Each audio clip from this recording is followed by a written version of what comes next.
125 litrli o'choq qozon, bitta shu eng bahaybat mant qozonimizni xarid qilishdi. Assalomu alaykum hurmatli mijozlar. Ramazon oyi muborak bo'lsin. Ramazon oyida oshxonalar uchun mant sezoni ekan. Buni biz klientlardan so'rovdan bildik. Bizda mant qozonni 210 xizmati, shunaqa kichkinasidan kichkina oilalarga. Shunaqa bahaybatigacha bor. Bu elektriskisi, shuni Andijon baliqxonaga sotdik. Sazanchi degan baliqxona ekan, Ramazon oyida mant pishirishlikka sotdik. Bu ham taymerli ham gradusli eng puli qimmat mant qozonimizdan Andijon baliqxonaga sotdik. Video davomida yana boshqa assortimentlarni ham ko'rsatib o'tamiz. Xonadon uchun ishlatiladigan mant qozonni 4 ta jimbilli rossiyskisi.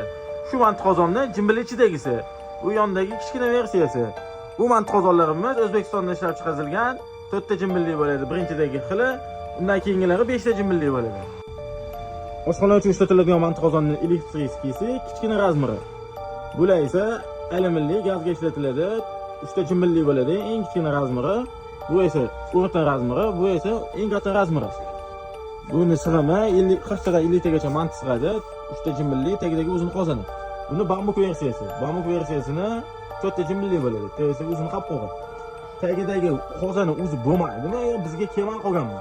Shuni biz haligacha javobini topmadik. Bilganlar bo'lsa kommentariyga o'z fikringizni yozib qoldiring. Videoni o'z oshxonasi uchun shunaqa mant qozon qidirib yurgan yaqinlaringizga yuborib qo'ying.